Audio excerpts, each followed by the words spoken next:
Namaste, Giriraj. So I have to myself to Giriraj. Shri Govardhan, his name is Giriraj, means the king of hills. Govardhan. Namaste, Giriraj. Shri Govardhan. His name is Govardhan. Seshaklesh Nashaya. The Nashaya destroys all suffering, all misery. And Paramanandayine. He gives Dayine Paramanand, supreme bliss. So we gathered this week, which is centered on the Govardhan Puja festival. I believe that's on Tuesday, right? And we are speaking about related topics, and in particular, the principle and anga of bhakti named Saranagati. Saranagati, English means surrender. And the reason that we're speaking about this is that the Govardhan Lila, which is a Prakat Lila, the Lila that's manifested in this world, it speaks to us about this principle. And we'll see that as we go forward. This principle of Saranagati, it speaks very loudly to sadhakas about this, as all the inhabitants of Vrindavan take shelter of Krishna in the hill. I'll go into it in some further detail in days ahead. But last night we discussed Saranagati. We didn't get through the whole discussion, but we're moving forward at any rate. And I don't think some of the things that I didn't include last night after speaking for quite some time, I think we'll try to see if we can weave it into tonight's talk, hopefully, which takes us to Gaur Lila, because the way to Krishna Lila is Gaur Lila. Worship in Navadvip, live in Vrindavan. That is the whole idea of Gaudiya Vaishnavism. Chaitanya Mahaprabhu is the giver, and the Braj Lila of Krishna is his gift. And so we turn to Chaitanya Charitamrita and the Madhya Lila. The Madhya Lila is the middle section. Madhya means middle of the book. It's divided into three sections: Adi, Madhya, Antya. Adi means beginning, so that section corresponds with the early life of Chaitanya Mahaprabhu. Madhya means the middle section, which begins with his accepting the sannyas order, where he becomes a public figure of renown and converts many scholars, prestigious persons of great prestige, religious prestige, notoriety, and so forth, from north, south, and east and west in his travels. And that time, of course, he's centered in Jagannath Puri, from where he goes south, and from where he goes north to back to Bengal, and to the west, to Vrindavan, and so forth, through Benares and the Tapashananda, in the south, converting Venkatapata, the head priest of the Ramanuja Sampradaya, Sarvabhauma Bhattacharya, the greatest logician of all of India, to this day, Jagannath Puri, conquering the kingdom of Jagannath Puri, which was a Hindu kingdom, but conquering it by way of taking it to his notion of praying. So that public life, Madhya Lila, is the real central focus of Chaitanya Charitamrita. It's all really about the Madhya Lila, which is where the way is most is played out the most, because Chaitanya Mahaprabhu has become a sannyasi, so he's now an acharya. Acharya means who teaches by example. So he shows us the way by which we could lead a public life, following his example, such that the very way that we led the public life naturally turned into a private life, which is the Antilila, the final section of Chaitanya Mahaprabhu's Lila. In other words, he lived his public life in such a way through Nam Sankirtan, the dispensation, the teachings of Krishna, and so on and so forth, such that he became so absorbed in that, he became internal and unable to function in relation to the external world. He could no longer, he said so many nice things about Krishna. But Krishna said, stop that. Covered his mouth, brought him inside. Of course, he is Krishna, but he's as a devotee of Krishna. So if you speak nicely enough about Krishna, at some point you say, you cover your mouth and bring you back to all those secrets. You should tell so many secrets. This is my private life. Private life. The island, Svetadweep. It's like an island out there. Somebody's got his own island. What goes on there? We know about it through Sankirtan. And this was the method to the madness of Chaitanya Mahaprabhu. So we turn tonight to the Madhya Lila, and early part of the Madhya Lila. At this point, as I say, it begins with Mahaprabhu taking sannyas, accepted the sannyas order, and he set out for the forest. Sannyasis live in the forest, away from the public and the distractions, living simply and so forth. Of course, his idea of the forest was the Van, the forest of Vrindavan. So he started on his way to Vrindavan. But through the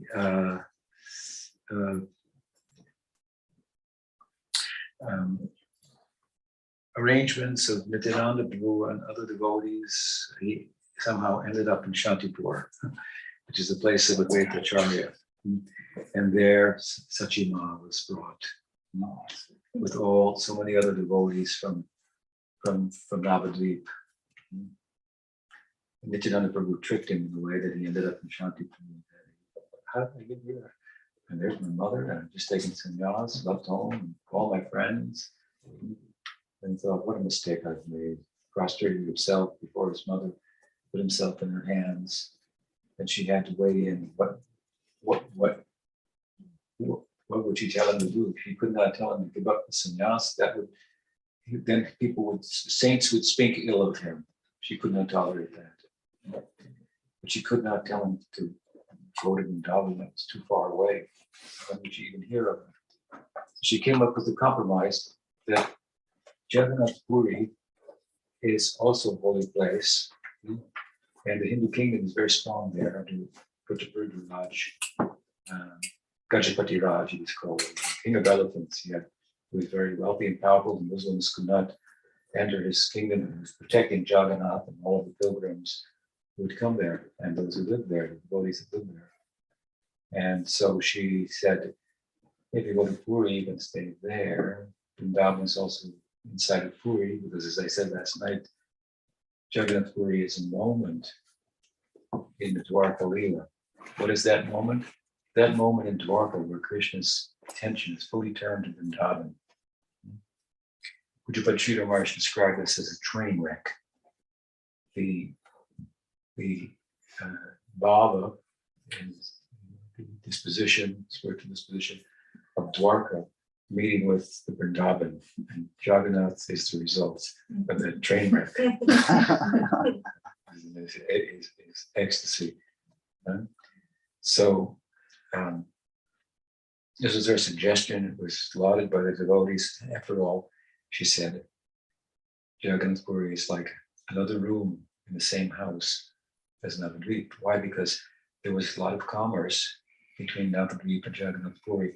Or if not commerce, there was a lot of religious pilgrimage, because annually the great Rath Yatra festival would be held, and Jagannath would come out of the temple, and this is so central to Gaudiya Vaishnavism. I think I might have mentioned it last night. The Rath Yatra represents a chapter of the Bhagavatam, 80, maybe 84, something like that, when Krishna and Balaram, they go from Dwarka to Kurukshetra, and they meet for religious purposes as princes, and the inhabitants of Vrindavan come with their cow wagons and so forth of the occasion.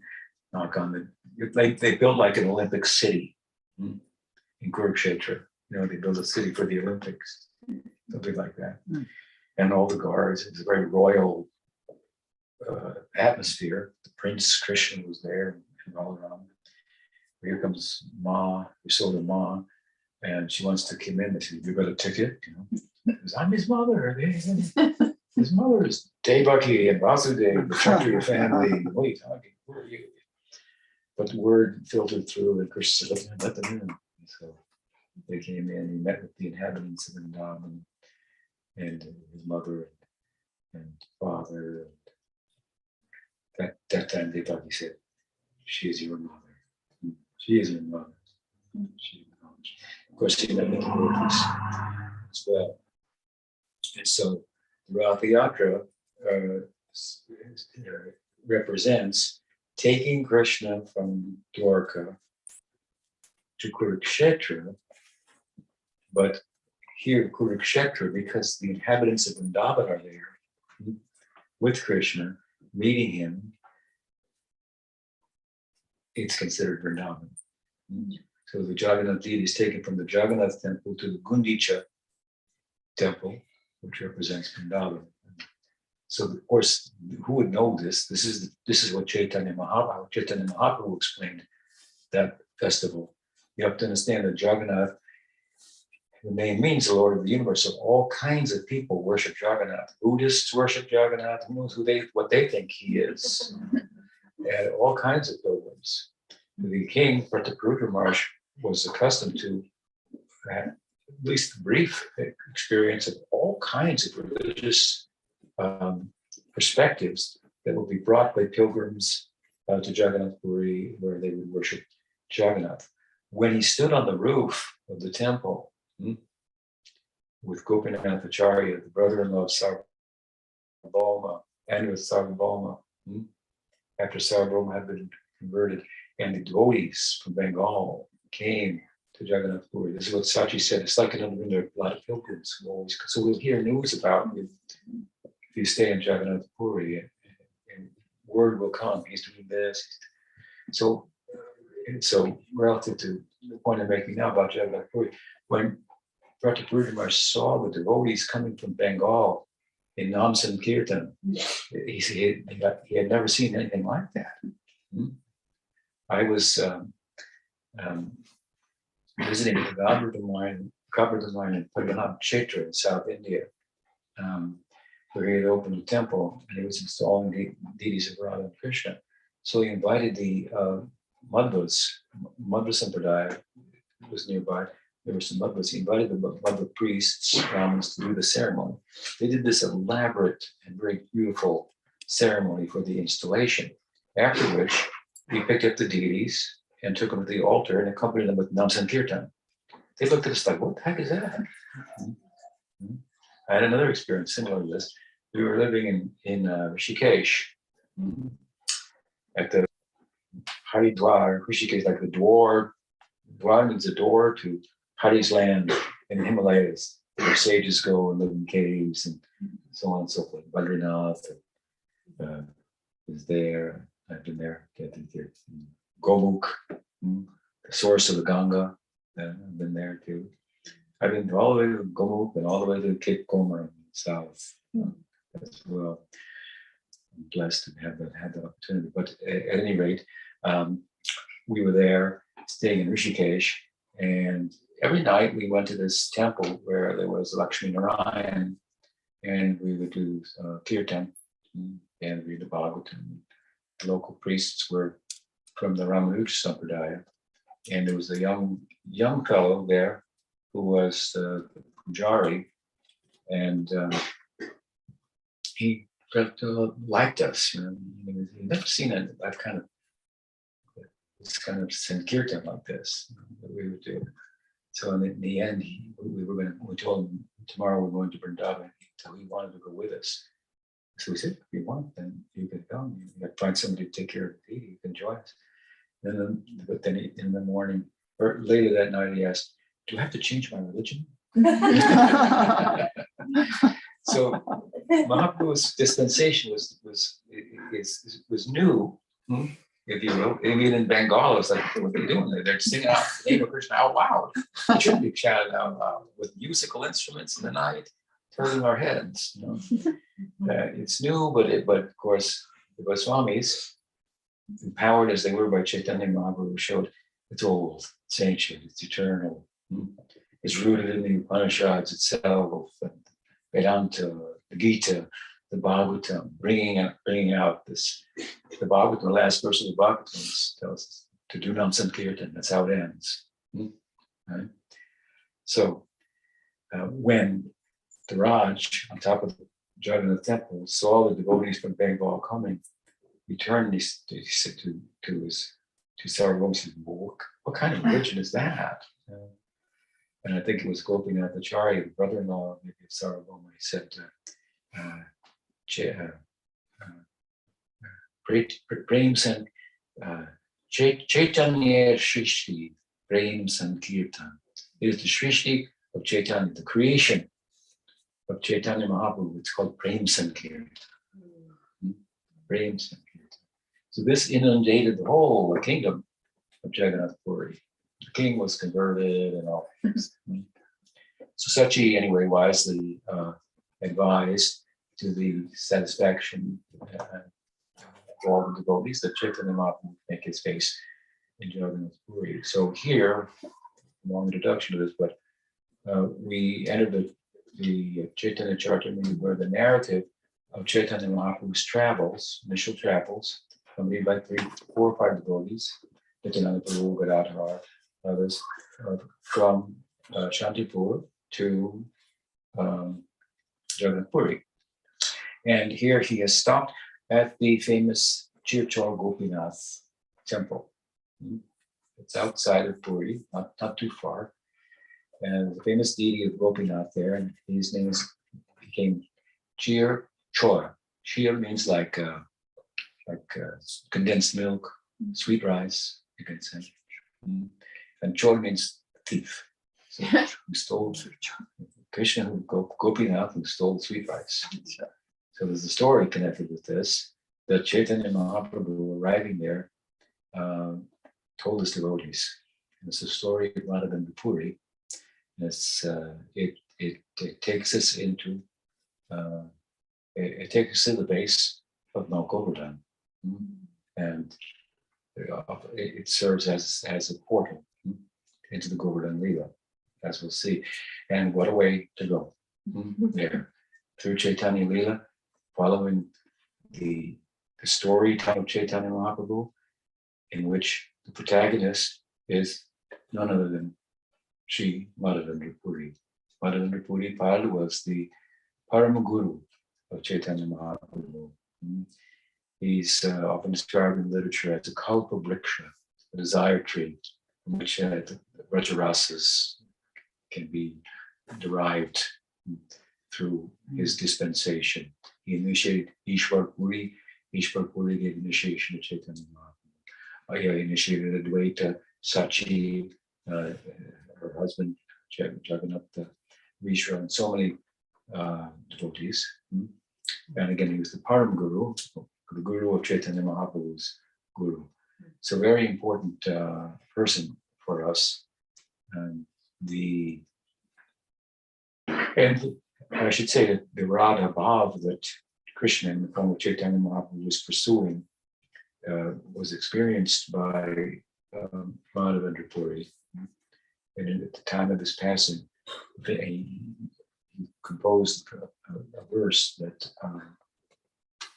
depicts that, which is the highest prayojan ideal within Gaudiya Vaishnavism. So a very important person. And while he is a Premika, he must be a Sharanagata, because without Sharanagati, you're not going to attain Prem. Sharanagati is like the dramatic stage on which the Leela of the drama of Krishna Lila will be enacted. Without that stage in place, without that stage in your heart, it's not coming to the theater near you too soon. That's the work that we have to do to erect that stage. In Ruchi Bhakti, after Nishta, after Bhakti becomes fixed, firm, the mind is not deviated and so forth. The practices, it's like lines on a stone that can't come off. And taste will come. In Ruchi Bhakti, then, when the practice is driven up by a little bit by intelligence, but primarily by taste, then this stage of Saranagati is erected. Then Shreya Kairagachandrika Vazarana. The moonbeams from that other side become apparent. And he or she becomes so likable. Shubhada. And we said characteristics of praying, bhakti, I should say, Shuddha Bhakti, as they manifest within sadhana. Ruchi is a stage, higher stage, second to the last stage within sadhana bhakti. After that is asakti, and then we go into bhava bhakti. And from bhava bhakti, we go into prema bhakti. So there are 6 principal characteristics of Ananya Bhakti, Shuddha Bhakti, Uttam Bhakti, the kind of bhakti that we are pursuing. And the characteristics, 2 of them will start to manifest in higher stages of sadhana bhakti, then 2 in bhava bhakti, and 2 in prema bhakti. So in the stage of ruchi, then these 2 we find Shubhada. The devotee who has ruchi becomes very likable and attractive to people in the world, and he or she doesn't suffer. Kleshatni. It means this avidya, ignorance, that is the root of all suffering. It's being pulled out. So it means no attachments. You can feel pain, but suffering is from attachments. You can feel physical pain, that's it, but suffering is from attachments. So this is where our faith becomes mature. It's sadhaka. This is Shuddha Bhakti now. Nadanam Mahaprabhu said, Najanam Nasundarim Kavitumba. I don't want any followers. If you want followers, you'll be controlled by them. That's just a fact. If you don't want any followers, then you can't be controlled by them. I don't want wealth, I don't want followers, I'm not struggling for an emotional companion. Neither am I taken away by the arts and the finer, subtle poetry and of the world and so forth. Mama Janmani Janmanishvara, and I don't need, I'm not concerned about overcoming the cycle of birth and death. Sometimes the devotees ask us before that, is it possible to attain the goal in one life? And I said, in one life you will, but which one? When you stop worrying about that and you're only focused on bhakti, because if you're worried about that, you're not focused on the bhakti at hand, right? You're not doing something to do something else. You're doing something to do it right. With devotion, it's not a chore. It becomes, if you do it right, it becomes a joy, right? Susukam kartam avayam. It's happy. So this is Ruchi Bhakti, this is Shuddha Bhakti. They're Shreya Kairabachandrika Kapataram. So they are spiritual desires are awakening in relation to Krishna. And specific desires for taste in a specific way will be followed by attachment to a form of Krishna that corresponds with them. taste, be it Sakya, Bhattacharya, Madhurya, and so forth. And then, as I said, Bhava Bhakti. That's a whole other discussion than praying Bhakti. But relative to our discussion in Saranagati, it's worth pointing out this that we are involved as sadhakas in that type of culture. Our goal is interim nishta, maybe make it ruchi, interim goal, but let it get there. Then obviously, then I can help others also. If you're going west fast enough, you'll always be in the sunlight. It may be a bumpy ride, but if you want fast enough, hang on there. That works. That will work. So in Madhavendra, of course, we find a praying bhakta, and we'll see from this brief discussion here about him. But that doesn't mean he's not a Sharanagati. That's already in place. We're talking about Govardhan Lila and how it pertains to Sharanagati. Obviously, all of the inhabitants of Vrindavan must be Sharanagatis, right? But there's an instance, this Govardhan Lila, that's pointed out what it means and how they demonstrate it in the context of a Lila. So there are going to be things that we hear about Madhavendra in this narrative that you're going to think, I don't think I can be like that. So this is how he, as a Premika, how his Sharanagati is playing out. How he is, for example, thinking of Krishna as his maintainer. That doesn't mean you have to become like Madhavendra to embrace the Sarupa Lakshan, the primary characteristic of Sharanagati, which again is to think of Krishna as my maintainer. You can do it as a householder also. Grihe Tako, Pane Tako, Sada Hari Bale Tako. Bhaktivinoda Thakur saying. Whether you Grihe Tako, whether you live in a house,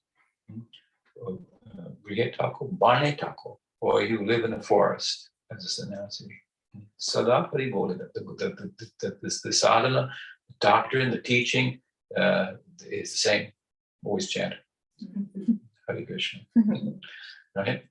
So the way in which a householder will be a Sharanagati will play out a little differently than a renunciate. And the way that one in sadhana bhakti will embrace that, strive to embrace that, and culture that, will show up a little differently than someone like Madhavendra Puri. But hear about him because coming to the Tripurari Gopinath temple, it's a curious name. How the deity got the name, the sweet rice thief, Gopinath. That Gopinath is rather curious. So he told the story. And the story takes us from Ramuna, this is where the temple is, just outside of Jagannath Puri, so it takes us to Vrindavan. Ramanete Gopinath Paramavohan Bhakti Kari Korila Prabhu Tangra Darshan. The deity of Gopinath in the temple, every morning was very attractive to Chaitanya Mahaprabhu. He visited the temple and he offered his pranam to them. He had the darshan with his devotees.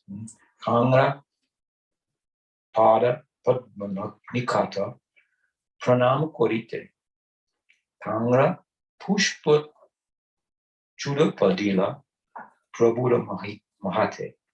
When Mahaprabhu offered his pranam to the deity, Padma, the lotus feet of the deity, the Tangra Pushpa Chuda, the crown of flowers fell off the deity and landed on Chaitanya Mahaprabhu. So the deity garlanded himself in the form of a devotee of himself.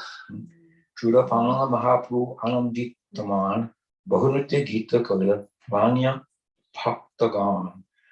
When the deity's helmet of the flowers fell and said, Mahaprabhu became very pleased, chanted and danced in various ways with the devotees. All the servants of the deity in the temple were struck with wonder. Prabhu Prabhav Dheki Prema Rupa Gona Vishmita Hoila Kupinata and Rashavan. So they were astonished at the beauty of the transcendent qualities of Chaitanya Mahaprabhu himself. Right? And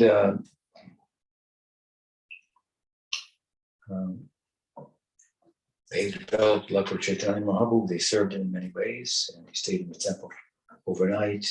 He wanted to taste the sweet rice there, which is very famous. I had the chance to taste that sweet rice also.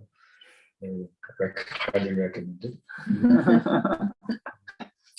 And so here it said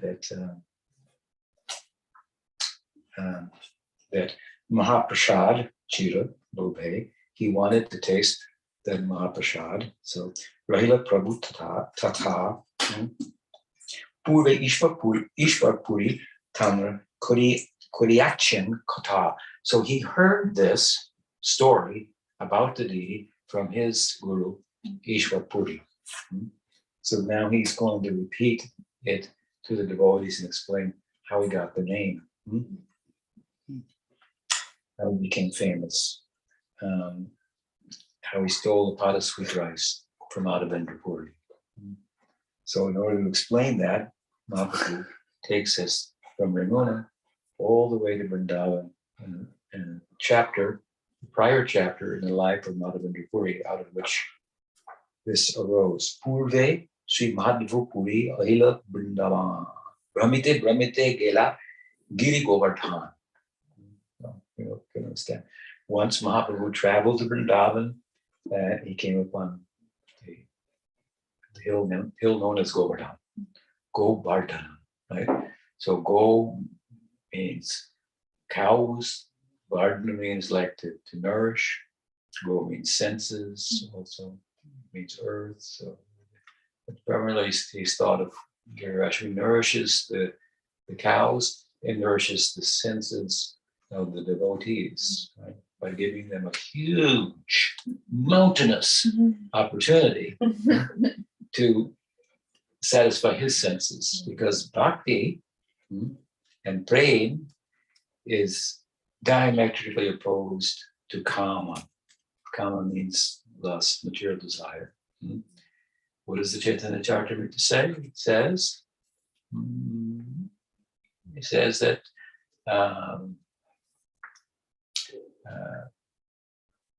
Vanch Indriya Priti Vancha Priti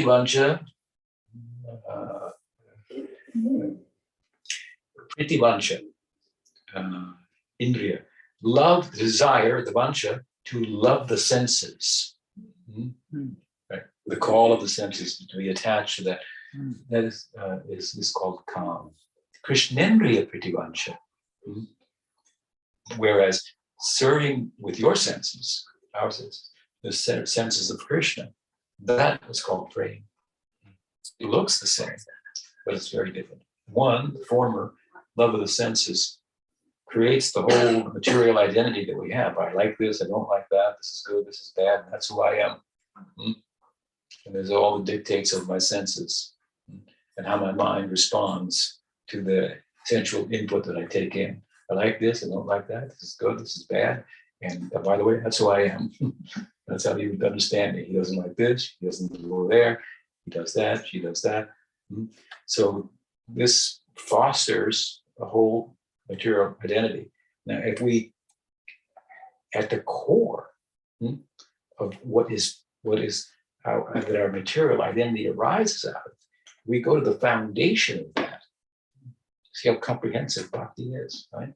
It's going to the foundation and reversing it, and teaching us you can do it with your senses. Use your senses. Well, that's splendid, because I've been doing that for like about since Anadi, in one form or another. And so to like stop using them, that was a pretty stiff order. It's really going against the grain. So Bhakti said, they keep going in the same direction. Just turn a little bit this way, right? So turn this around and cook for Krishna, right? Offer it to the deity, dance before the deity, play music for the deity, satisfy the senses of Krishna. This is praying. Right? So,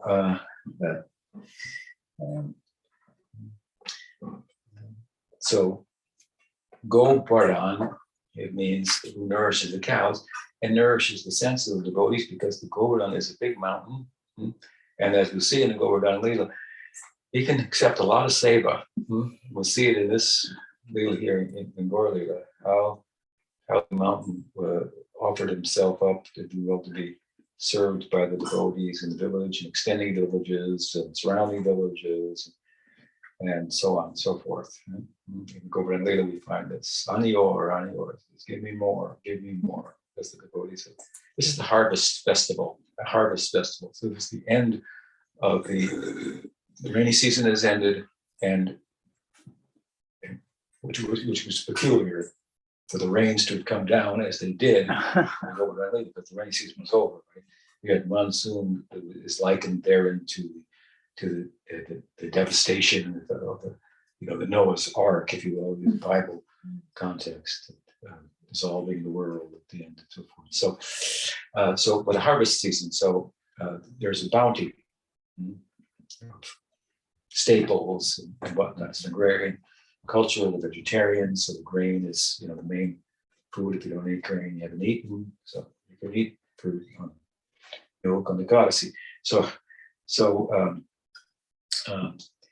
as we'll see, the Mount Govardhan, he consumes the whole harvest of every village around, and still returns some at the same time.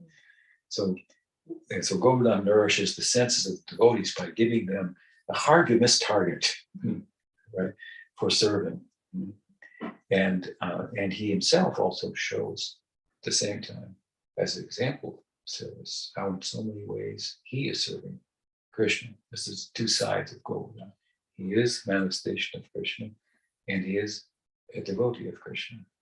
We'll go into that as days ahead and so forth. But here we have now arrived at the base of Mount Govardhan through Chaitanya Mahaprabhu's narrative, in which we're following the life, chapter of the life of Srimati Manipuri. Srimati Manipuri ki Govardhan ki Jai. Prema Mata, Preme Mata Nahi Tanga, Rati Din Gyan, Chanik Utte Chanik Pade, Nahi Stan. This is how he conducted himself. Preme Mata, so he was maddened with prema. Madhavani Puri. Nahi Tanga, Rati Din Gyan. He didn't know the difference between day and night. Ratri Din, he didn't understand. Chani Chani Utte Chani Pade Nahi Stan. So sometimes he stood up, sometimes he fell on the ground. He didn't know where he was. He was constantly losing touch with the external world. He was so internally absorbed. Shaila Parikrama Kori Govinda Kunde Asi Snan Kori Brikha Tale Ache Sandhyaya Basi. So Shaila Parikrama. So after, which is customary, doing the parikram, circumambulating the hill, this circle going, we do, like you circumambulate the temple, you circumambulate the hill. When you offer to the deity, you offer like this, right? You're going clockwise. Not the other way. Clockwise. That will unwind your connection to the samsara. So he did go over down Parikram, and he stopped at Govinda Kund. And there he took his bath.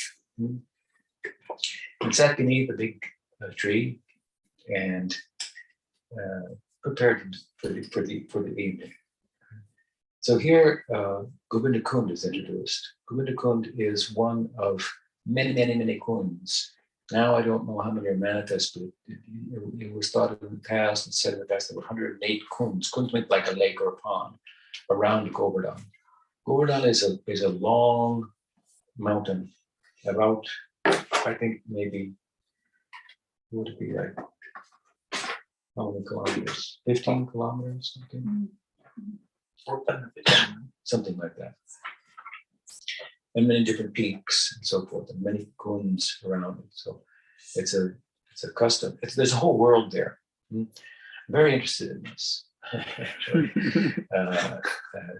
different reasons, but recently, given my interest, me and Hari Priya, we made a pact to get a book that I recommended to her. It's a book by scholar Haberman, who's actually a Balava. He became a Balava, joined the Balava Sampradaya. I think David Haberman, is it? I forget. He wrote a famous book, Acting as a Way of Salvation, about Raganuga Bhakti in academics. He's very interested in Gaudiya Vaishnavism as well. Anyway, he wrote a little book about worshiping the rock, Gaudiya. So one of the things about it has its, pluses and its minuses from Mr. Review. But one of the things that is intriguing to me is that the Balava Sampradaya, unlike the Gaudiya Sampradaya will not walk on Govardhan Hill. That's relative to Chaitanya Lila. Chaitanya Lila will come to Vrindavan himself later on in the Madhya Lila, and he'll take the darshan of Govardhan Hill, but he wouldn't walk on it because he felt it was too holy. He didn't want to walk on the hill. But the Balava was a contemporary of Chaitanya Mahaprabhu. And he has his own sampradaya, and the Balabas walk on the hill. Now, they're not disrespectful, they just have a different way of looking at it. But the point I'm making is there's a lot of really powerful things going on the hill. We Gaudias don't get to take part in it. I was really lamenting that. Some of the different big stones and how they worship here, and all the way around the hill. Of course, if you enter the Prakat Leela, as a Krishna Bhakta, then you can walk on the hill. You have to wait for all those things that time. But here he took a bath at Govinda Kund. Govinda Kund is the largest of the kunds. It's about 100 meters by 100 meters. And it's about 400 meters from the little village of Anior. Anior means, give me more, give me more. It was from there that Govardhan was yelling at everybody crying out during the Govardhan Puja that is described in the Bhagavad.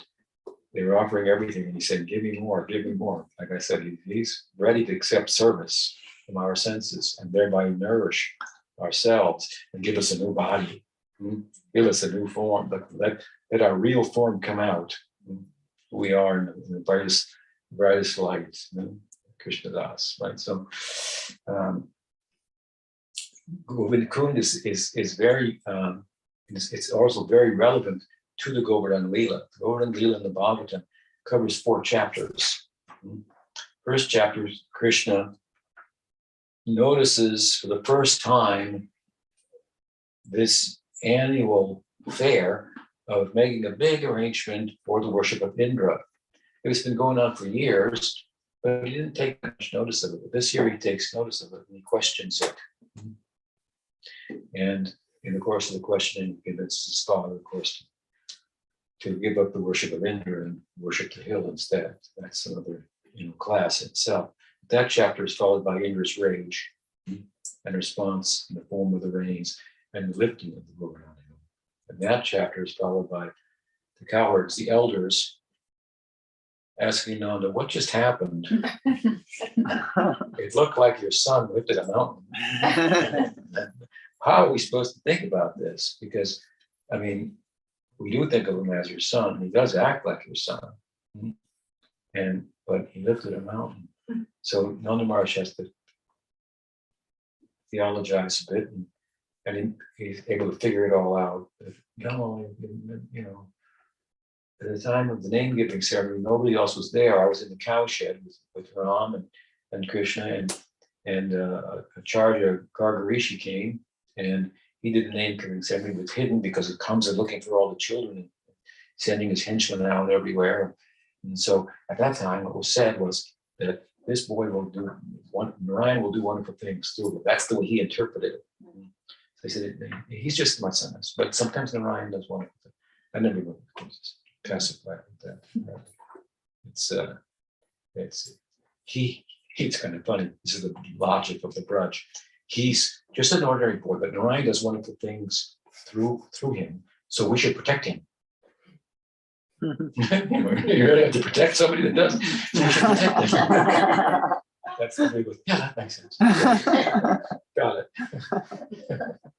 And then the last chapter, of course, is that everybody goes back, to their domicile and so forth. And Krishna is still out with his friends, and he separates from them at a distance, goes to the base of the Govardhan, where Govinda Kund is. He wasn't there yet, but that place. And he sits there, and because he knows Indra's going to come here, and I don't want to make it hard on him to apologize. So if everybody else is around, it's going to be a little harder to apologize. So he was very courteous in this regard. That's Krishna, and Indra came to apologize. And other gods came along with him, gave gifts to Krishna. Indra rides an elephant, Airavata, and Surabi, the celestial cow, came. I thought that was a good way to go because Indra had offended the cows, so she may be able to appease Krishna. Krishna was very easy to appease. They didn't understand what his heart was like. He was upset with Indra a little bit, but anyway. And so, in the context of giving gifts to Krishna, praising him, his friends are at a distance. What's going on over there? Who's that guy with the 4 heads? What's that? The guy with 5 heads? And the guy's got eyes all over his body. That's Indra. And they're watching from a distance, and in the context of that, the Surabi starts to bathe Krishna with milk. Airavata, the elephant in his trunk, takes Ganges water from the heavens, where it begins, where it's touches earth, and bathes him, and that's Govinda Kund. It's very central to the whole Govinda. Madhavendra is stopping there. Of course, after it was over, and the demigods flew up, and there in that ceremony, they named him, they coronated him, the god of the gods, Govinda, Upendra, Govinda, same idea, Govinda. This is where the name Govinda comes from in the Bhagavatam. Krishna is called Govinda at this point, who gives pleasure to the cows, who gives pleasure to the senses of the devotees, like Govardhan, Govinda. When the gods flew away, then the coward boys, of course, came and surrounded Krishna and said, "What's that? Give me that crown. Give me that vest." They took the gifts and they were putting them on themselves, and the gods are looking back. Oh my God! What kind of people are they? Just little boys, and he's the god of the gods from our point of view, and they're relating to him like this. What is this place? Where were we just? Where have we just been? What is the Brajalila? It's beyond God, right? Beyond the Aishwarya of Vaikuntha. So anyway, Madhavendra is stopped there at Govinda Kund. Just took us there for a moment. Gopal Balaka Ekadubta Bandana Langa. Asi Agi Dhari Kichu Bulya Hasiya. So he's sitting beneath the tree, and suddenly a Gopal Balaka comes, a young Gopal, a cowherd boy comes. And Ekdub Banda Lanya, yeah. He brings him a pot, Lanya, of milk, right? He's holding it and he's smiling. The smile. There's a whole book about the smile of Krishna. Swami said things like that.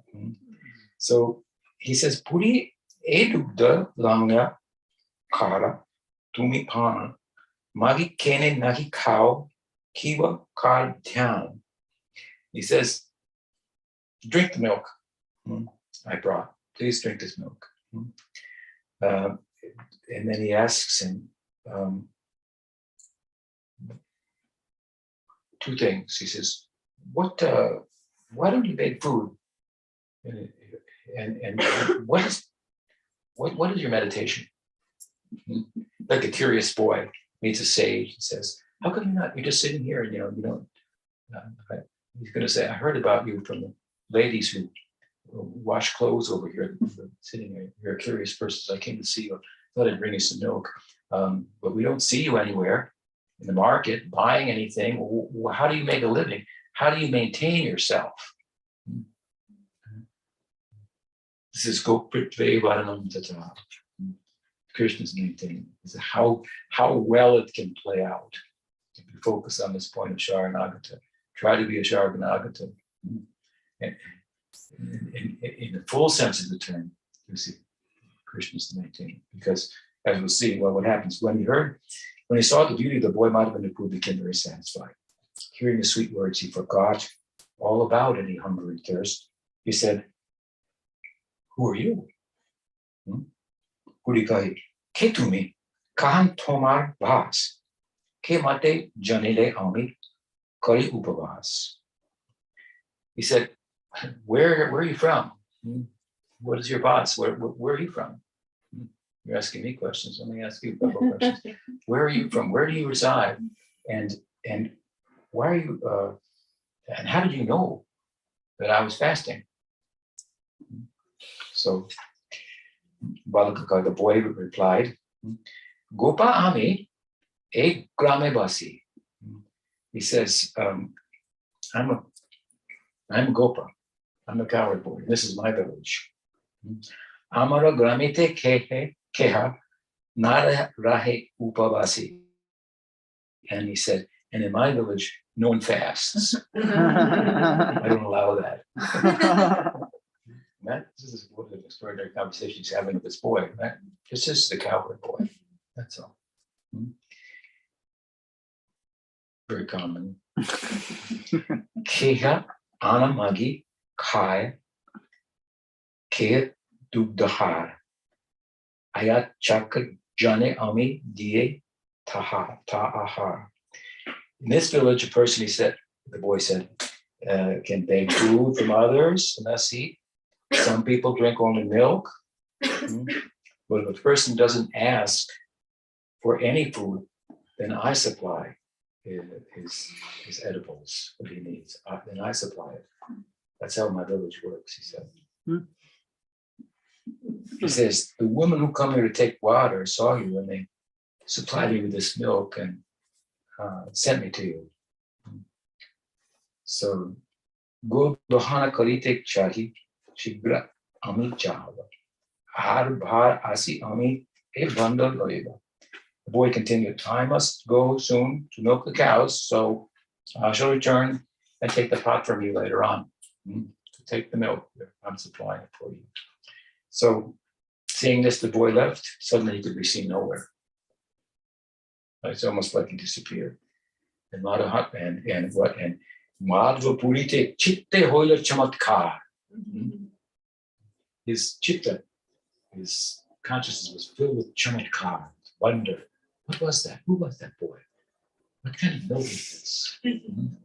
Dugdapan bhanda dhuna rahila. Bharta deke se balaka punanahila. After drinking the milk, he washed the pot, put it aside, and looked towards the path, but the boy never returned. So Madhavendra chanted into the night, I will sleep. And in a dream, the boy appeared before him and said, I like you, and I need your help. I actually am stuck in the jungle at the base of Govardhan, and I've been here for a long time. And it's getting really hot here. I've been here through the blazing summer, and then I had to experience the rain of the winter and so forth. So I want you to pull me out. And then he realized that it was the deity of Krishna who had been hidden in the jungle due to the occasions in which the Muslims would attack temples, the priests would take the deities and hide them somewhere, take them to another place and so forth. So they hid the deity in the bushes and he got left there and had been there for a long time. It's a very, very famous deity, said to have been carved, or the carving approved by one of Krishna's grandsons from Bhadranath. Yeah. So anyway, at this point, Madhavapuri, he realized that boy who came before me was Krishna. Krishna came to me. Krishna is maintaining me. Krishna, this is the Srupa Lakshan of Saranagati. Krishna is maintaining me. It really, this is a historical event, right? It happened. Krishna came and supplied the milk. Now we don't have to just wait for that. We become internally absorbed like Madhavapuri. So on that level we maintain this, but we should strive to embrace this sort of lakshan of Saranagati. Madhavapuri, a good example. Of course, what happened then was, well, he woke up from his dream and he was super charged with ecstasy at the event, to such that this fellow, who was kind of like out of the world for all intents and purposes, the people see it at a distance and go, I think I'll keep a distance. I don't know. He doesn't know if he's standing or sitting or getting up or down. Or he seems confused. These sadhus can be like that. You don't know what they're about. We're just common people, village people. But Madhavendra Puri woke with such enthusiasm to carry out the order of Krishna in a dream that he, without any effort practically, he got all the village people to assist. And then he guided them. He had to go with machetes, cut through the jungle, could quite some time. And there they found the deity, who's now called Srinathji. Here he's in Gaudiya text, he's called Gopal. And he's like this. His left hand lifting the robe around him. That's the idea. So they found him. And Krishna said, of course, when you find me, make a temple for me. For God's sake, feed me.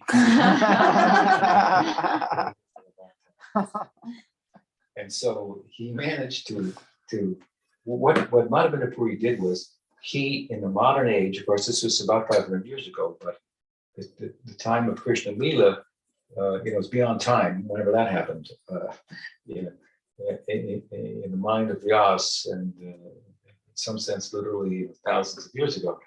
And so this is a modern reenactment. You have to understand that this is, at this time, historically, Vrindavan was, in terms of its being a spiritual place that it is, was being renovated or brought out or made manifest by Chaitanya Mahaprabhu and his associates. Chaitanya Mahaprabhu sent Rupa Goswami there, Sanatana Goswami there, to excavate the places of Krishna's pastimes, to find them. How did they find them? By their bhava. They felt the bhava of this Leela here. They said, this happened here. And they were believable. So kings came and gave their money. Build a temple there. Build a bathing ghat there. At the monument after monument after monument. They're just following the bhava of Rupa and Sanatana. Even the Akbar, was it Akbar? Famous Muslim king. Akbar the Great. Honored Rupa Sanatana. There are a number of Muslim poets who wrote poems about Chaitanya Mahaprabhu. The Gaudiya Vaishnavas was so rich at this time in Vrindavan, bringing to life the whole of Vrindavan. That's why, one of the reasons, our great Bhaktivinoda Thakur is called the seventh Goswami, because what they did to Vrindavan, he did to Navadvip. Navadvitam Mahatmya is Navadvip Bhavataranga, these texts revealing this happened here, this happened here, this happened. along with, of course, he wrote many, many books, like they wrote many, many books and so forth. Bhaktivinoda Thakur ki jai. Jai. Bhaktivinoda Parivar ki jai. Jai. Yeah, so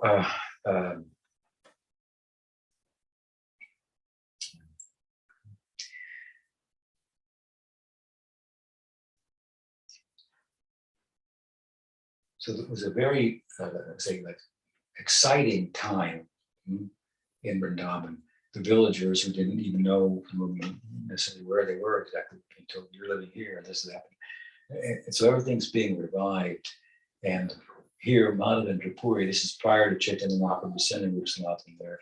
He is reviving in historical time the mytho-historical event of the Govardhan Puja, which is the first chapter of the Govardhan Lila, the worship of Govardhan Hill, putting aside the worship of any other god or goddess, Sarvadharman Parittaja, Mamekam, as Gita says, Sharanam. Just give up all the other gods and God. They can't do anything without me anyway. They just worship me. Take shelter of me. And it's hard to worship them. It's easy to worship me. I'm easy to please. Just love me. That's all. Just love me. Sing my name. Give pranam to me. Manmana Prabhumantakto will be the virtue. Sarvadharman Parittaja Mamekam Sharanam. Aham Tvam Sarvabhave Moksha Yishanam. Don't have to worry. Be free from all worries. Sin cannot catch you. Cannot be caught by piety or impiety or piety. So Madhavendra Puri, his enthusiasm caused the whole village to get involved. And then, of course, they found the deity. And then they became that much more surcharged. But such was his devotion that he had that kind of, he commanded their respect by his example. Right?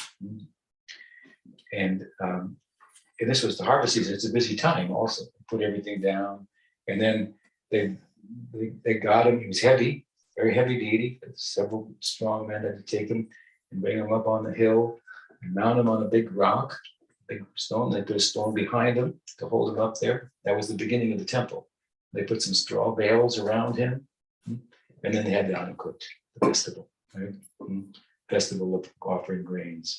And our author here, Sri Krishnadas Kaviraj Goswami Mahashaya Vijay, he must have been a master cook because there are many sections in his books where he goes on and on and on. They offer this and this, and that, cook the ghee and dipped in sugar and so forth. And he doesn't go in so much detail here, but in quality, but in the magnitude of the offerings, he does, spend a little time on it in narrative. And they offered mountains of rice and stacks of chapatis and so forth. So they reenacted the whole Govardhan Puja, originally authorized by Krishna, organized by Krishna, giving up the worship of Indra and other gods and goddesses, full focus on Govardhan. And when it was all done, neighboring villages wanted their chance to do it.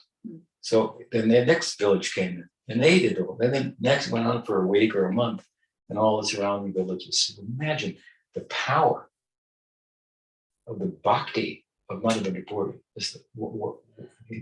By his humility, by self-abnegation, he became so powerful. Humility can move mountains. Right? The Govardhan was moved. He came out in person, in form. In the Govardhan Lila, Krishna shows the mountain and me are the same. Here, the mountain said, me and the deity are the same.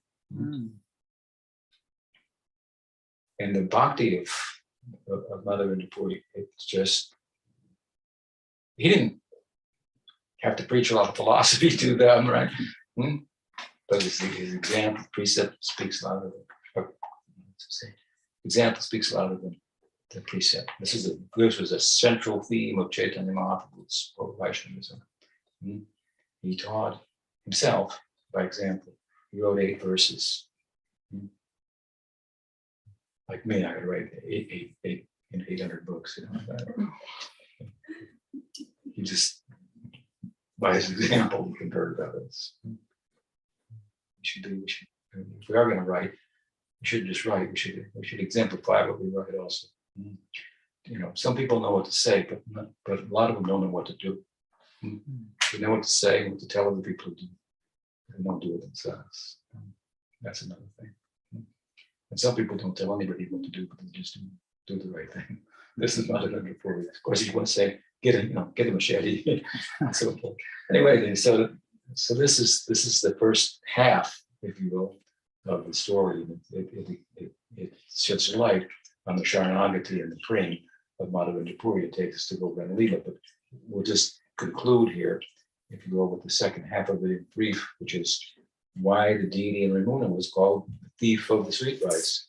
And the reason is that after some time of overseeing the worship of the Gopal deity on Govardhan, he initiated all the Brahmins into Gaudiya Vaishnavism, which was just, in its beginning stages, if you will, and engaged them in the deity worship. And after some time, the deity again appeared to him in a dream. And he said, I've been here for a while and it's really nice you're taking care of me and all, but I was so long in those weeds that I'm still feeling like scorched. Could you get me some sandalwood paste, which is a very cooling effect. If you grind sandalwood paste and put it on, it's cooling. And he said, yeah, but there's no sandalwood trees in the vicinity here. So he made a commitment to go get some. He went all the way to Ramuna. So all the on the other side of India. And this was a long journey, number one. And number two, it was a dangerous journey because the mobile influence was there, checking people at different, for taxes and whatnot, and was dangerous. But deity asked, so he went. And he went all the way. I guess there must be some sandalwood in that area, right? And he got sandalwood. Now he had like a lot of sandalwood, so now he had to carry. He had to carry all that back to Vrindavan. But when it was on this side, collected the sandalwood, he had the occasion to have the darshan of Gopinath at Ramuna. And Gopinath at that time his sweet rice was very famous. Sweet rice that was offered there daily. I think there were like 8 pots or 12 pots, and sweet rice was offered every day. So he had heard the reputation, Madhavendra Puri, of the deity, and he went, had the darshan of Gopinath, and he thought, oh yes, that's my same Gopal, there he is.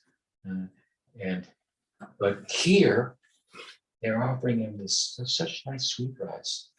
And if I could just taste that sweet rice, then I knew that I would know how to cook it, and I could offer it to my Gopal when I got back. That's how he thought. And then he thought, oh, just see. Here I've come to see the name, see the deep, just want to eat the sweet rice. That's really what I like.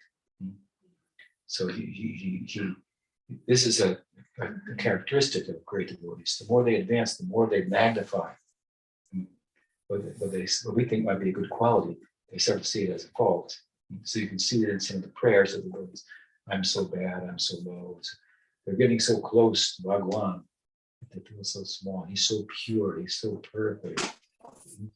They feel that, of course, that those statements of theirs are indications of their qualification. So this is how he felt. So he left the place immediately. Meanwhile, the deity, Gopinath, appeared in the pujari's mind in a dream and said, this morning, or this evening, you took away the sweet rice. You might have noticed there was only 7 pots instead of 8. It's because I hid one of them underneath my dowdy. I stole it for a devotee named Madhavendra who came and had my darshan. So I wanted to give that sweet rice to him. Well, that pujari woke up with wide eyes. What am I dreaming? Looked at the devotee and there was a pot of sweet rice. So he went out in the village in the morning and said, Madhavendra Puri, just calling out, where is he? Gopinath has stolen the sweet rice for you. Madhavendra Puri was hiding from any kind of fame, glorification. He was embarrassed, but Krishna caught him and gave him the sweet rice. And Gopinath had stolen it from Madhav and Tripurari. Tasted it, went all the way back to Vrindavan with the sound of the paste, and made that sweet rice for the Gopal deity.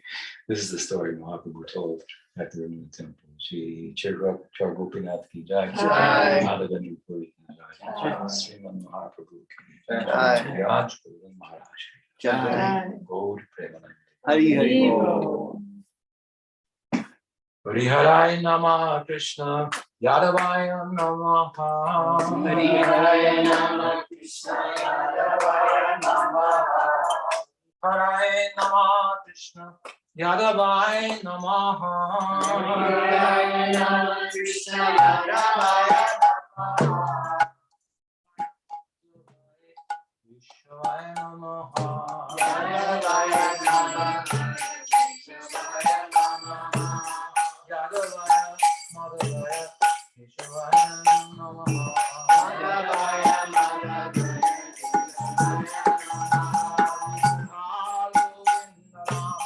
Shimadusudhan